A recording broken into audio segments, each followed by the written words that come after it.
하나님의 아들이신 예수 그리스도께서 사람의 몸으로 이 땅에 태어나신 사실을 기독교인들은 당연하게 받아들이고 그것을 믿는데 어려움이 없습니다. 그런데 어떤 종교나 문화권에서는 신이 인간의 모습으로 온 거는 잘못됐다 생각하는 사람들이 있어요. 왜냐하면 신은 우월하고 인간은 신보다 미천하다고 여기기 때문에 사람의 몸으로 왔으면 신인데 모자란 게 아닌가, 들떨어진 게 아닌가 오해합니다. 하나님의 아들이신 예수님께서 결단코 뭐가 아쉽고 모자라서 인간의 몸으로 오신 것이 아니고요, 성경이 말씀해 주시는 중요한 이유가 적어도 두 가지가 있습니다. 첫 번째는 사람이 받아야 할 벌과 심판과 죽음을 예수님이 몸으로 겪으셔야만 했기 때문에 창조주이신 하나님의 아들 예수님께서 사람의 몸으로 오신 겁니다. 십자가의 사건이 그걸 말해주고 있습니다. 그 외에도 하나님의 아들이신 예수님께서 인간의 몸으로 오셔야만 했던 이유가 분명히 있다고 저는 생각합니다. 그것은 뭐냐 하면 우리가 겪는 아픔, 슬픔, 눈물, 괴로움, 고통을 직접 경험하시기 위해서는 몸이 있어야 알 수 있잖아요. 몸이 없으면 이해할 수 없습니다. 결국 성육신의 사건의 이유는 인간의 아픔과 고통을 공감하시고 같이 체험하시기 위한 놀랍고 신비한 주님의 사랑이라는 사실을 알 수가 있습니다. 예수님은 이 땅에 우리의 사정과 형편을 이해하시기 위해서 사람의 몸으로 오셨는데요, 그런 예수님께서 모든 크리스찬들에게도 서로가 서로에게 공감하는 신앙생활을 원하신다는 사실을 오늘 주제로 삼아서 말씀을 같이 나누기 원합니다. 첫 번째로 예수님께서는 함께 울고 함께 즐거워하는 공감의 신앙생활을 기대하신다고 오늘 말씀하셨습니다.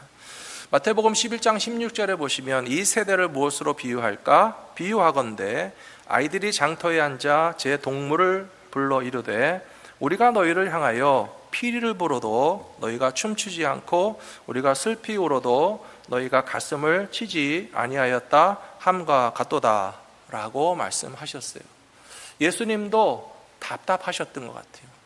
즐거워하는 사람들과 함께 있으면 함께 즐거워야 되고요, 또 힘들어하는 사람들이 있으면 같이 힘들어하는 것이 너무나 당연한데 왜 이렇게 답답하게 반응이 없냐라고 하시는 말씀이기도 하고요, 또 사실을 사실대로 바라보지 않고 오해하는 사람들 때문에 왜 그렇게 진실을 파악하지 못하고 거꾸로 이해할까라고 하는 마음에서 이런 말씀을 하셨다고 볼 수 있습니다.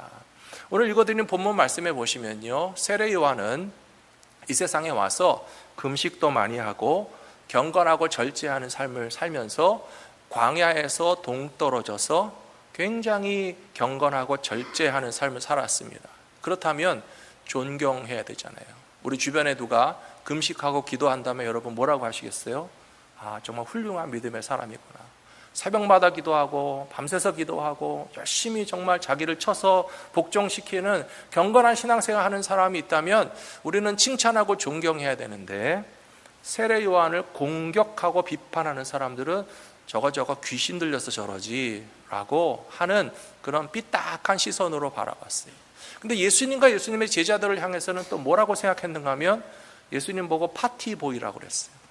12명의 친구들 우르르 몰고 다니면서 결혼식장에 가서 뭐 포도주가 없으면 포도주까지 만들어져 가면서 부어라 마셔라 먹기를 탐하는 그런 분이라고 예수님에 대해서 또 삐딱한 시선을 가지고 그렇게 비판하는 사람들이 있었어요. 이래도 불만 저래도 불만. 누가 문제입니까? 세례 요한이 잘못했습니까? 예수님이 잘못됐습니까? 아닙니다.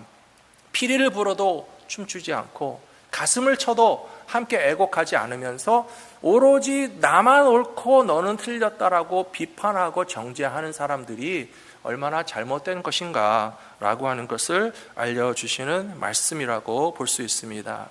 그에 비해서 예수님은 우리의 아픔을 공감하시는 주님이세요. 예수님께서 한 번은 집에서 많은 환자들을 고쳐주시고 있었거든요. 저는 그 장소가 가버나움이라고 생각합니다. 예수님께서 셋집을 얻어서 가버나움의 한 마을에 그 집에서 고정적으로 사역을 하셨거든요. 그러니까 사람들이 많이 찾아왔어요. 아픈 사람들이 줄을 섰어요. 아픈 사람들을 다 고쳐주셨어요. 근데 기다리다가 지쳐서 급한 마음에 어떤 사람들은 지붕으로 올라갔어요. 그리고 지붕을 뚫었습니다. 그리고 아픈 중풍 환자를 예수님 앞에 딱 달아내렸어요. 여러분, 누가 오늘 집에 갔더니 우리 창문을 깨놨다 그러면 화가 나겠죠. 지붕을 뚫었다 그러면 당신 뭐야? 그러면서 싸우려고 하지 않겠습니까? 근데 예수님은 공감하시는 주님이세요.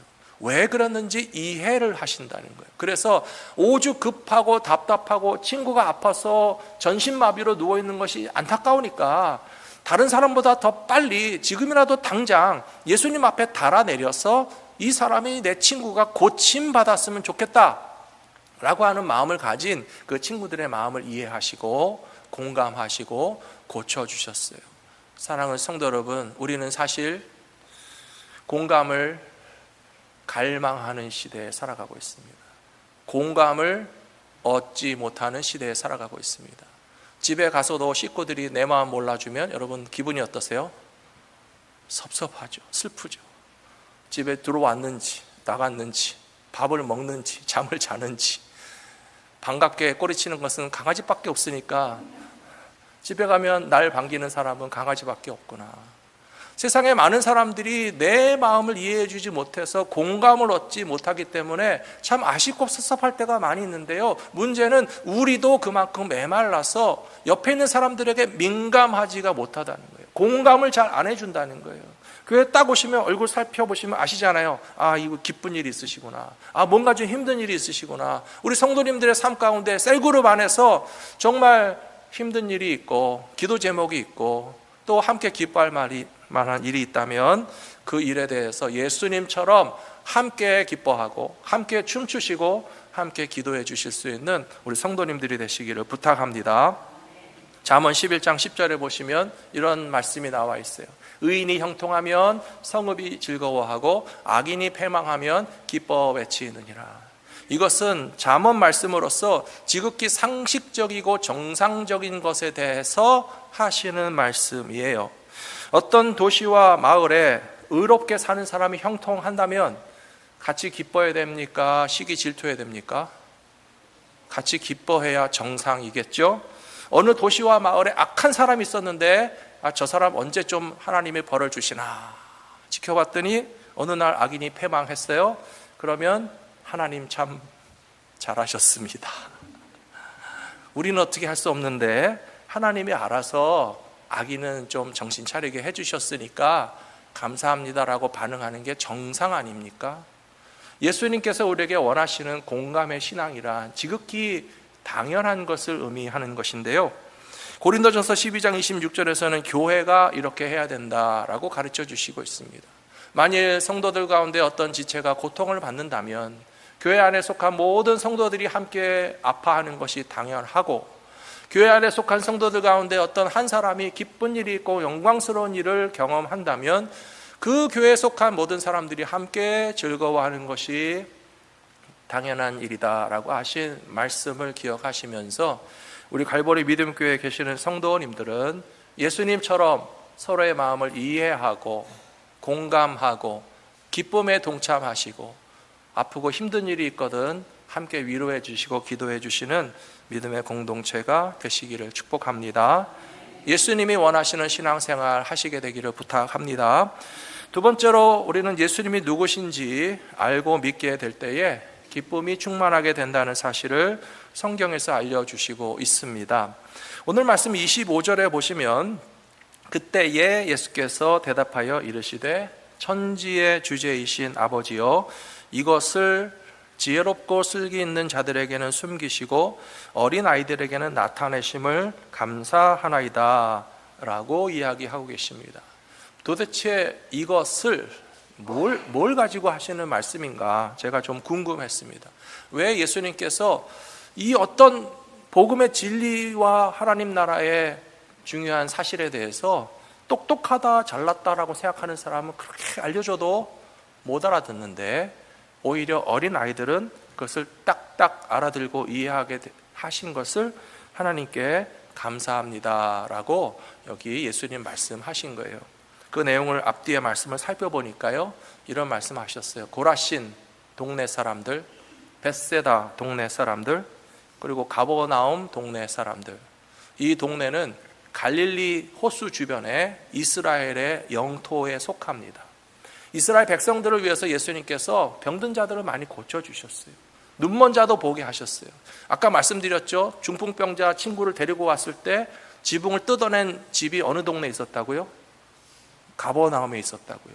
그래서 가버나움, 벳세다, 고라신에서 예수님께서 기적을 많이 베푸시고 정말 아프고 힘든 사람들을 위해서 많은 사랑을 베풀어 주셨는데, 안타깝게도 예수님이 하나님의 아들이시라는 사실을 아직도 믿지 않는 사람들, 아직도 회개하지 않는 사람들, 아직도 정신 차리지 못하는 사람들이 많이 있어서 예수님 탄식하시면서 내가 차라리 두로와 시돈에 가서 이런 기적을 베풀었다면, 두로와 시돈이 그냥 다 거기서 거기인 것 같아 보이지만요, 갈릴리 호수 건너편 외국을 말하는 거예요. 이방인의 땅을 말하는 거예요.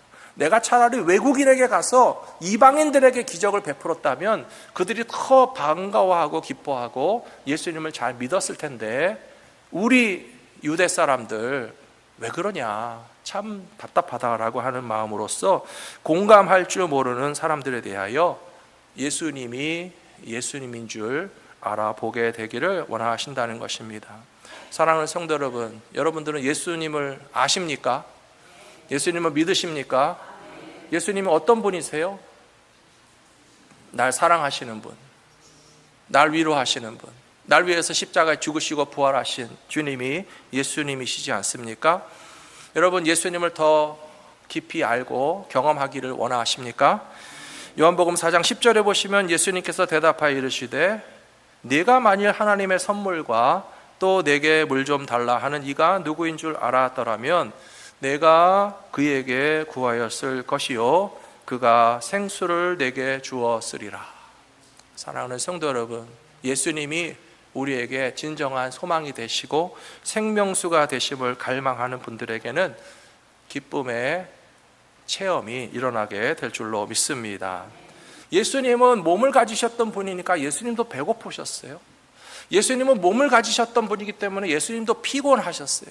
풍랑이 있는 갈릴리 호수에서 예수님 잠들어 계셨다고 그랬잖아요. 예수님이 게을르고 잠이 많아서 누워 계신 분이 아니고요, 새벽부터 일어나서 얼마나 기도하시고 수없이 몰려드는 사람들 다 치료해 주느라고 안수하고 기도하시고 틈만 나면 천국 복음 전하시는 예수님은 배 타고 가는 동안에 잠깐 피곤해서 깊이 잠이 드실 만큼 예수님도 몸을 가지신 분이라 우리의 형편과 사정을 잘 이해하신다는 거예요.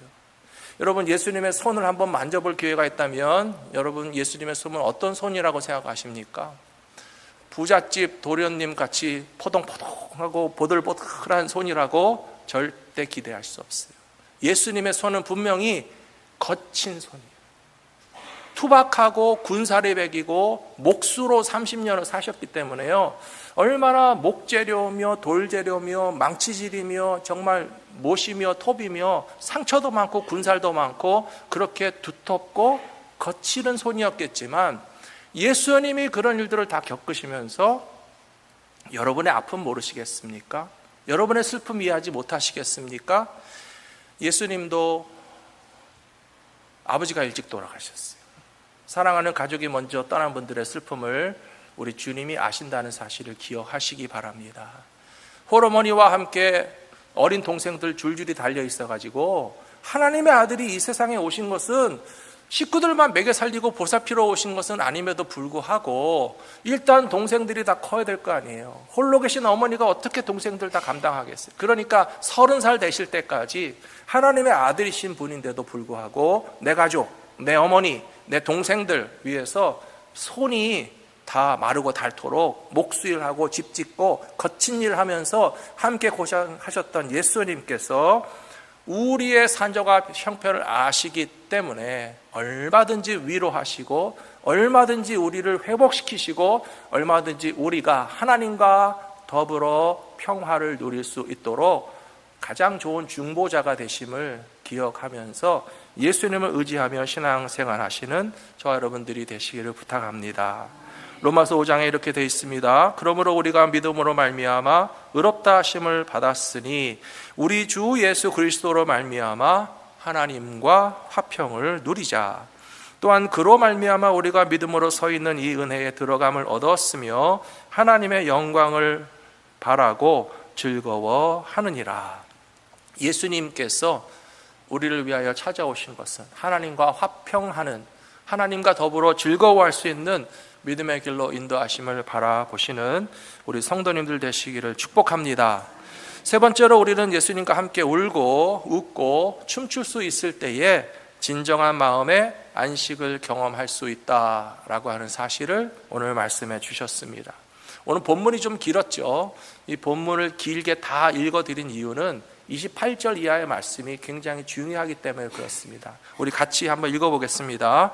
수고하고 무거운 짐진 자들아 다 내게로 오라. 내가 너희를 쉬게 하리라. 나는 마음이 온유하고 겸손하니 나의 멍에를 메고 내게 배우라. 그리하면 너희 마음이 쉼을 얻으리니 이는 내 멍에는 쉽고 내 짐은 가벼움이라 하시니라. 아멘. 저는 예수 믿는 이유가 세상의 무거운 짐 예수님께 맡겨드릴 수 있어서 참 좋다고 생각합니다. 저는 우리 성도님들이 교회에 오실 때에 이 말씀을 기억하시고 수고하고 무거운 짐진 자들아 다 내게로 오라 하시는 예수님의 말씀을 실제로 맛볼 수 있는 우리 교회가 되었으면 참 좋겠습니다. 요즘 이 세상을 살아가면서 마음에 무거운 짐을 지지 않으신 분들은 하나도 없어요. 연세 많으신 분들부터 어린 젊은이들까지도 다 뭔가 마음에 부담되는 일들이 많이 있다고 그래요. 그런데 교회 와서까지 또 뭔가 마음이 부담스럽고 짐이 된다면 어떻게 즐겁고 기쁜 신앙생활이 될 수 있겠습니까? 사랑하는 성도 여러분, 갈보리 믿음교회에 오시면 여러분의 모든 무거운 짐과 마음의 근심이 가벼워지게 될 줄로 믿습니다. 주님께 마음껏 맡겨드리시는 믿음의 사람들이 되시기를 부탁합니다. 우리 교회 오시면요, 예배 시간에 주무셔도 제가 아무 말 안 해요. 얼마나 피곤하면 주무실까? 혹은 교회에 오셔서 정말 주님의 평안함을 맛볼 수 있게 하기 위해서 어떻게 하면 정말 조금이라도 부담 가지지 않으시게 할 수 있을까? 모든 면에서 항상 마음을 많이 쓰는데요. 근데 오늘 말씀해 보시면 예수님께서 한 가지 우리에게 부탁하신 것이 있어요. 수고하고 무거운 짐진 자들아 다 내게로 오라 라고 하셨는데요. 내가 너희를 쉬게 하리라 라고 말씀하셨으나 아무 일도 안 해도 된다는 것은 아니고 나의 멍에를 메고 나를 따라오라 라고 말씀하셨어요. 그 말씀을 어떻게 이해하면 좋을까? 제가 말씀을 들여다 보니까요, 29절 말씀, 나는 마음이 온유하고 겸손하니 나의 멍에를 메고 내게 배우라. 29절 말씀입니다. 나는 마음이 온유하고 겸손하니 나의 멍에를 메고 내게 배우라 라고 하신 말씀을 적용하게 된다면 수고하고 무거운 짐진 자들이 마음의 쉼을 얻게 되는 비결을 가르쳐 주시고 있다고 생각합니다. 예수님은 먼저 마음이 온유하고 겸손하신 분이라 우리의 마음을 편안하게 해주시는 주님이세요. 경험하셨습니까? 예수님 시대에도 마음을 불편하게 하는 사람도 있었고 마음을 편안하게 하는 사람도 있었어요. 여러분, 어떤 사람이 편안하고 어떤 사람이 불편할까요? 예수님은 다 공감하고 용납하고 이해하며 끌어안아 주시는 분이에요. 그런 분이 같이 있으면 마음이 편하겠습니까? 불편하겠습니까? 편안하겠죠. 근데 어떤 사람들은 자꾸 정죄해요. 이거 틀렸고, 이거 율법 안 지켰고, 이렇게 신앙생활하면 안 되고, 이거 하나님 말씀에 맞지 않고 계속적으로 공격하고 트집 잡고 비판하면서 우리를 찌르는 사람이랑 같이 있으면 아무 말도 안 해도 같이 있고 싶지 않잖아요. 저 사람 무서워서 어디 편히 있겠나 싶은 마음이 드는데 바리새인 율법학자 제사장들이 주로 그런 일을 했어요. 예수님이 세리랑 같이 밥 먹어? 그럼 세리랑 똑같이 죄인인가? 예수님의 제자들이 안식일에 길을 가다가 뭐 보리밭에서 비벼서 먹었어? 그거 안식일에 하면 안 되는 일인데 자꾸 비판하고 지적하고 세례요한은 세례요한대로 틀렸다, 예수님은 예수님대로 잘못됐다라고 하니까 예수님도 불편하셨어요. 뿐만 아니라 그런 사람들을 통해서 성경 말씀을 듣는 사람들이 하나님의 말씀이 기쁘게 느껴지는 것이 아니고 두렵고 불편하게 여겨지는 거예요. 근데 예수님이 하나님의 말씀을 전하실 때 백성들이 뭐라고 반응했는지 아십니까? 야, 예수님의 말씀은 권위가 있다. 예수님의 말씀은 다르다. 똑같은 성경을 가지고 예수님 말씀하시는데 예수님은 우리를 때리기 위해서 말씀하시는 분이 아니시고 우리를 용납하고 이해하고 받아주시기 위해서 저런 말씀을 하시는구나라고 하니까 예수님의 말씀을 듣는 사람들이 마음이 편안했다고 기록되어 있습니다. 그럼 우리는 어떻게 적용하면 좋을까요? 사랑하는 성도 여러분, 옆에 계신 형제와 자매들에게 겸손과 온유를 베풀어 주시기를 부탁합니다. 형제 자매들의 있는 모습 그대로를 이해해 주려고 노력해 보세요. 그래서 왜 당신은 나와 다르냐라고 판단하지 마시고 모든 사람들이 좀 나처럼 신앙생활해라 라고 강요도 하지 마시고 모든 사람의 가정, 경제, 라이프 스타일, 취미생활까지도 나처럼 하라고 나의 잣대를 가지고 비판하는 것이 아니라 예수님이라면 이런 형제와 자매들을 어떻게 이해하고 품어주셨을까라고 하는 생각으로 이해해 주신다면 교회에 오셔서 예수님과 함께 있는 공동체답게 평안함을 맛보실 수 있는 믿음의 사람들이 다 되실 줄로 믿습니다. 한 가지만 더 말씀드리면 힘든 일이 없는 분은 하나도 없다고 말씀드렸죠. 어떤 분들은 신분의 문제로 아파하는 분들이 있어요. 어떤 분들은 경제적으로 넉넉하지 못해서 또 물질에 대해서 힘드신 분들이 있어요. 어떤 분들은 건강이 또 건강하다면 내가 마음껏 활동할 텐데 뭐 그런저런 이유를 가진 분들에게 옆에 계신 형제와 자매님들의 멍에를 좀 같이 매주십시오 라고 예수님 말씀하시면 예수님 저도 지금 힘들어요. 나도 힘들어 죽겠는데 뭐 우리 보고 다른 사람까지 돌보라고 하십니까? 라고 하는 마음이 좀 생겨날 수 있잖아요. 제가 해보니까요 놀라운 것이 있습니다. 다른 사람의 아픔에 공감하고 돌보며 같이 기뻐하고 같이 춤추다 보면요 내 근심 걱정이 사라져요.